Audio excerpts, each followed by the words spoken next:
Já vimos o uso de estruturas, já vimos o uso de funções, já vimos a criação de uma lista com ponteiros. Hoje nós vamos juntar esses conteúdos e com eles nós vamos construir uma matriz dinâmica. E a nossa matriz dinâmica vai ter inicialmente um arquivo .h, no qual nós temos a declaração entre as linhas 1 e 4 de uma estrutura que corresponde à nossa célula, ao nosso nó da nossa lista dinâmica. Ele é formado por um valor e um ponteiro para o elemento seguinte. Nós também temos nesse arquivo .h uma função chamada exibeMatriz, que está declarada na linha 6, ou a partir da linha 6, que retorna nada, então ela é uma matriz só para exibição. Ela recebe uma matriz, um ponteiro para uma matriz, que é exatamente a estrutura que foi declarada entre as linhas 1 e 4, e recebe um número inteiro correspondente ao número de elementos que existe dentro desta linha. Por que isso? Porque nós temos, na verdade, uma lista e essa lista vai ser exibida em forma de matriz, ou seja, ela vai ter que ter uma determinada quantidade de colunas e depois mudar de linha. Então, nós temos ali a declaração de um ponteiro para esse mesmo tipo de estrutura, chamado de temp, na linha 7, uma variável auxiliar na linha 8, na linha 9 o temp recebe o ponteiro que veio lá da matriz do programa principal, e a partir dali ele faz a exibição com aquela rotina que nós temos usado desde o momento que nós começamos a trabalhar com matriz e for aninhado, né? Então, nesse caso aqui foi aninhado um for dentro de um while. Enquanto o temp for válido, enquanto ele apontar para um endereço de memória válido, está na linha 11, ele vai na linha 12 imprimir um abre colchetes e daí criar um laço que vai circular pelos elementos da matriz. Enquanto ele for menor do que o tamanho da linha, ele vai imprimir os elementos, separando-os na linha 14 ali por um espaço e na forma 8 inteiros e 4 números decimais. Ele avança na linha 15 para o próximo elemento e esse for faz com que nós vamos imprimir em cada linha a quantidade de colunas que a matriz possui. Na linha 17 fecha-se o colchete e fecha a exibição dessa linha. A partir do momento em que o while terminar, termina a exibição dessa função exibeMatriz e retorna o controle ao programa principal. E como é esse programa principal? Bem, nós temos a declaração de uma estrutura matriz e um ponteiro para essa estrutura chamado pmatriz na linha 7, também na linha 8 e também na linha 9. O da linha 9 é a célula, é o conteúdo que vai corresponder ao nosso nó.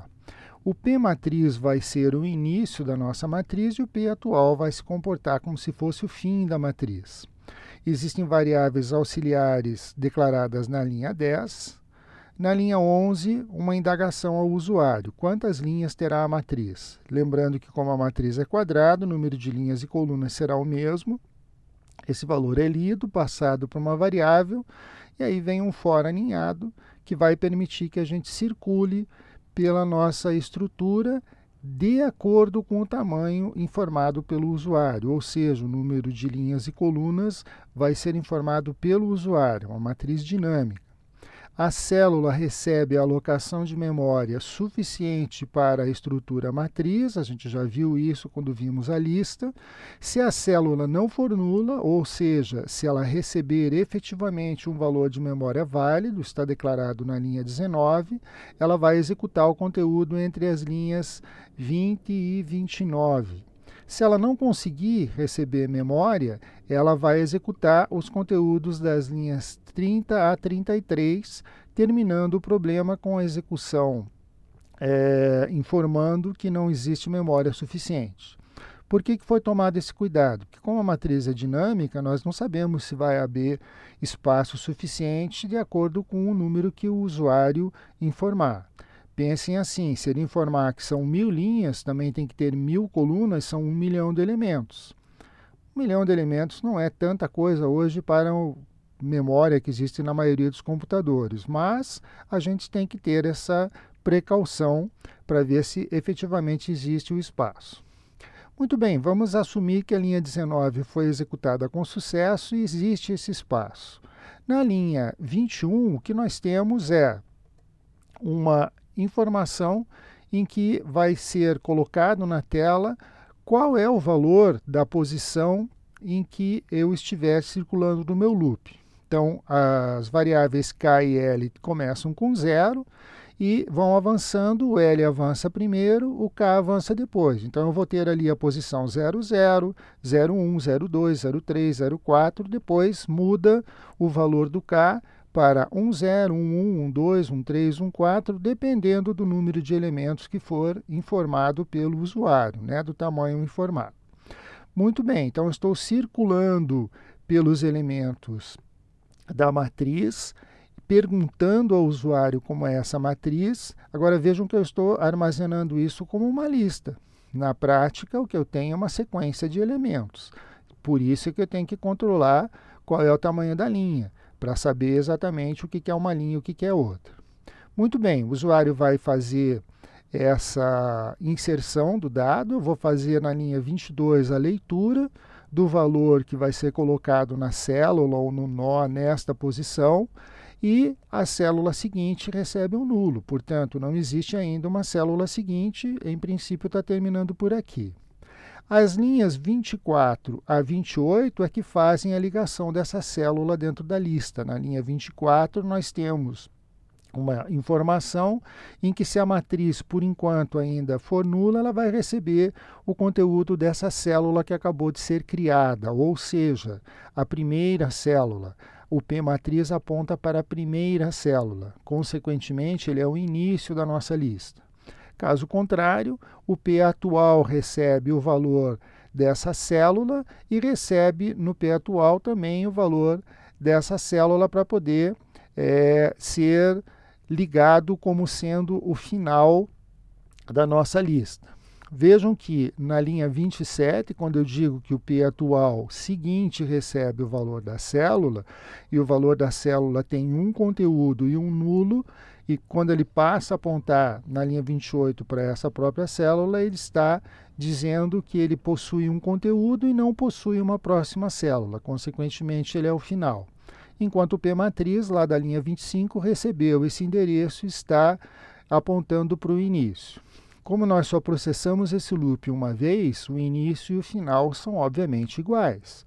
O que vai acontecer no processamento seguinte desse for, que ocorre da linha 14 até a linha 29, é que ele vai ser colocado avançando, né, o valor, e avançando para a próxima célula, e o atual, o ponteiro atual, ali o P atual da linha 28, vai estar sempre apontando para essa última célula criada. Não vai ser modificado o P matriz lá da linha 25, ou seja, ele sempre vai estar apontando para o primeiro elemento. Então, à medida que eu for percorrendo a minha matriz, eu vou ampliando a minha lista, eu vou ampliando o número de células ou o número de nós que eu tenho dentro dessa lista, e o P matriz está sempre apontando para o início, está sempre apontando para a minha lista em si. E ao final da execução dessa leitura de dados aí que o usuário vai fornecer, dos conteúdos da minha matriz, é chamado, então, lá na linha 37, aquela função declarada lá na biblioteca .h, que sugestivamente já tem o nome de biblioteca.h, para fazer a exibição da nossa matriz. Vamos ver a execução do programa. Então, ele pergunta quantas linhas. Eu vou dizer, por exemplo, 3. Então, vou ter 3 linhas e 3 colunas. Vou colocar os nomes elementos, tá? 3 linhas, 3 colunas. E lá está minha matriz exibida. O que é importante nós ressaltarmos desse programa?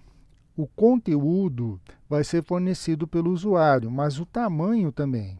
Então, eu não estou usando um vetor previamente colocado na memória, dizendo que eu quero reservar espaço para 9 células, ou para 900, ou para 2.000, ou para 5, ou para um número qualquer que eu não sei qual é. Dinamicamente, o usuário vai me dizer qual é o tamanho que ele precisa e eu vou reservar esse espaço na memória. Então, nós temos aqui uma flexibilização da utilização por parte do usuário, evitando que tenha que a cada momento ser feito um programa para um tamanho de matriz diferente. A gente tem que tomar cuidado com esse tipo de programação, tem que se habituar depois a liberar a memória de uso, mas nós temos aí várias possibilidades de trabalho dentro dessa execução dinâmica que nós devemos explorar. O código está disponível lá no AVA para vocês.